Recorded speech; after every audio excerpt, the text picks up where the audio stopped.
Welcome again to the HSFF audio blog. It is Monday, the 26th of August 2024. I'm back from Canada. It's been, more than a month since the last update. Honestly, 3 weeks of vacation. I read the fantastic book, Stephen King, Nightmares and Dreamscapes, which I'm going to talk about here. The audio blog is late because I'm terribly busy, as you can imagine, after such a vacation. All right, I'm doing this one from out of the home office because otherwise I will never get it finished. So let's get right into it. Nightmares and Dreamscapes by Stephen King, the grandmaster of horror fiction. This was first published in 1993, so we have a 31-year-old book here, and it's another of those great short story collections. I actually printed out the table of contents, and I go quickly through each little short story. Dolan's Cadillac is the first one. So this is about some elementary school teacher who, for whatever reason, loses his wife to a local mob boss who always goes in his Cadillac through a desert. And he invents this revenge plan where he turns into a construction site worker and excavate a hole to bury the Cadillac in. There's actually some physics involved, and it was a rather enjoyable short story. Next one, The End of the Whole Mess. This is about a pandemic to cure humanity from violence. And somebody invented some kind of serum and compares humanity to wasps, who actually, when they're in the mood, seemingly can't stop killing. Interesting, and probably a lot of pseudoscience here. The next one, Suffer the Little Children. Actually, I like this one a lot better. It's about a group, a class of elementary school children. I don't know if they have some psychic powers or something, but somehow they can make their teachers kill themselves. Next one is The Night Flyer. I guess this one is a little bit more famous, more popular. It's about a vampire killer with a pilot's license who flies in the night to small regional airports and kills people there. And he is hunted by a journalist. Actually, it seems like this is a returning character from the Dead Zone. Anyway, the next one might be connected to this one, as Stephen King says in the notes. It's called Popsy, and this is about a little boy who gets kidnapped. Then comes It Grows on You, which is a kind of epilogue to Needful Things, which was released a year prior to Nightmares and Dreamscapes. Honestly, I just recently read Needful Things and I liked it very much. Probably has a good shot at becoming my favorite book of the year. But this epilogue, I don't know. I guess you can skip it. It was not very important. Next one is Chattery Tease. It's another of these classic Stephen King pulp horror short stories. Well, you better step out of the way when the chattery teeth come for you. The next one is Dedication. This one is very weird. It's about a housemaid who somehow gets pregnant, and she imagines it's she became pregnant by the author of who lives in a room she regularly cleans. but they didn't have a relationship, and they certainly had no sex. So it's a kind of Jesus, baby Jesus story. I don't know, whatever. The next one again, classic pulp horror, The Moving Finger. There's a guy just going to the bathroom, and then there's a long snake-like finger coming out of the drain, and I can imagine he gets crazy in his fight with the finger. This one is just very cool, very bizarre. Liked it a lot. Next one, Sneakers. This is about a record label building in the 1980s. Apparently, when you go to the men's restroom there, some people see sneakers beneath the toilet stall, and these are rumored to belong to a ghost of somebody killed there once, some drug boy. Yeah, it was okay. Next one, very cool. You know they got a hell of a band. This one, it started out differently, and then it develops in another direction than what I expected.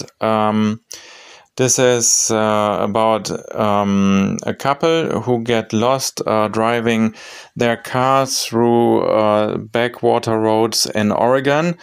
It seems to be a very big and rural state, and now this alone is a fascinating idea, the idea of getting lost, translated very well to my experiences in Quebec in Canada. And, well, but they don't get lost, they find rock and roll heaven, a small village, which is, well, exactly what it says on the town sign. Yeah, this was quite interesting and creative. I liked it a lot. Next one is Home Delivery. This is a story back in the notes. King writes that he and some other writers wrote some short stories that are playing in the world of George A. Romero's Dawn of the Dead movie. And Home Delivery, it plays on a small island in front of the main coast. And there's a pregnant woman amidst the zombie outbreak. So, yeah, quite dark, grim story, but cool. Rainy Season, like the one with the finger or the shattery teeth, classic pulp horror. I liked it a lot. It's Raining Frogs, and that's also the very cool cover image on the face of my paperback. So, next story, My Pretty Pony. Didn't really get it, to be honest. It's just the grandpa and his grandson, maybe the grandson, trying to understand the life experience of the grandfather. Yeah, I guess I didn't read it thoroughly enough. Didn't find it too gripping. Next one, Sorry, Right Number. It's a drama, a screenplay, so it's not like a novel prose. Couldn't really follow it, honestly. Then comes The 10 O'Clock People. And this again was a very cool story. It's about the group of workers, of employees who take their cigarette break at 10 o'clock. And, well, early 90s, I guess, was probably the first time that the idea that nicotine is bad for you was publicly made available, and people were more or less pushed to quit smoking. And these people, they stopped smoking, but they just at 10 o'clock they had one little cigarette, and it made them see their executives, their bosses in another light. So, yeah, I'm not going to spoil it, but it was a good, fascinating idea. Maybe some social critics even here. Next one, Crouch End. Well, this one was a Lovecraftian horror story playing in London at the police department there. Quite unique. I liked it a lot. Then comes The House on Maple Street. Also a very, very good short story with a bunch of kids dealing with their violent, wife-beating stepdad for good. This is among the strongest short stories in this collection. So what do we have then? The Fifth Quarter.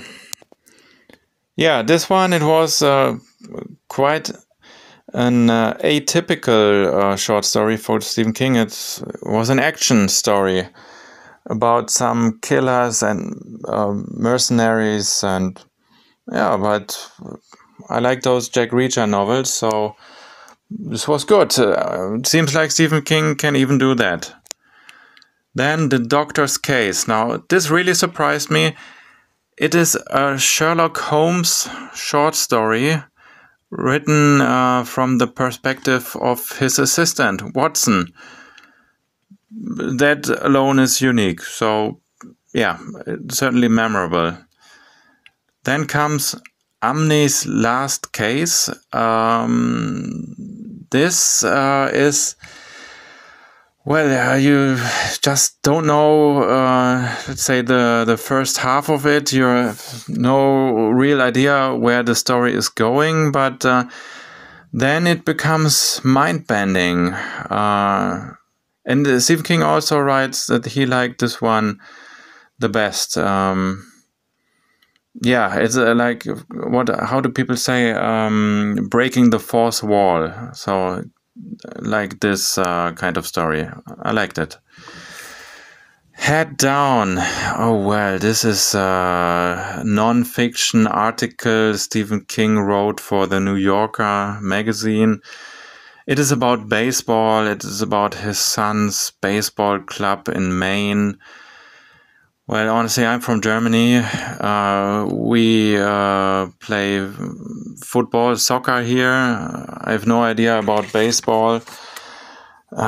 This is also very long, like 60 pages or something. Honestly, I canceled this one. I just couldn't get into it. Then Brooklyn August, which was a poem, just 1 or 2 pages long. The notes, Stephen King's notes when reading his collections, these are always worth to read. Fascinating for me to read the thoughts of Cy King, the Grandmaster himself. Certainly, don't skip them. And then we have The Beggar and the Diamond. This is just Stephen King's adaptation of a Hindu legend. So, also very cool. Yeah, and that's about it. Nightmares and Dreamscapes by Stephen King. I really liked it. Stephen King, as much master of the short story form as of long novels. Honestly, Stephen King, when he's good, he's amazing, and when he's bad, you better watch out. So... can't go wrong with King. Enjoyed it, certainly. It's one of those collections that were written before the time when internet and mobile phones took over. So those are always good for the mind, I think, personally. So yeah, if you're a King fan, certainly read it. All right, what's next? Just very briefly. As I said, I was in Canada, and whenever we're on the way back to the airport, we come back into civilization from Quebec, rural Quebec, to Montreal, and they have a wonderful bookshop there. It's kind of my light of hope. It is Indigo Bookstore. And I was taking an hour or so to browse through their selection. And this time I decided for Ian M. Banks, Against a Dark Background. So Ian M. Banks, he is of course the famous deceased British science fiction author. the man behind the Culture series, and I read half of the Culture. Amazing. Certainly will read the other half. But this one, I decided for this because it is a single standalone novel. It has been recommended to me several times on rprintSF on Reddit. And yeah, I just started. I'm 70 pages or so in.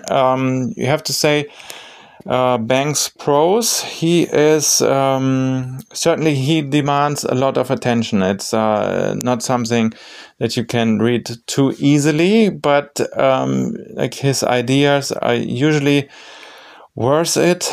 And well, I'm not sure about it. There's a female protagonist. The name is Sharrow. She is hunted by a religious cult. She is also some kind of, let's say, relic hunter. So she is gathering her crew, her merry crew of fellow assassins and relic hunters. So far it's very promising. I like it. Expect the audio blog once I'm finished. All right, gotta quit now. Thanks for listening, and see you next time. Bye bye.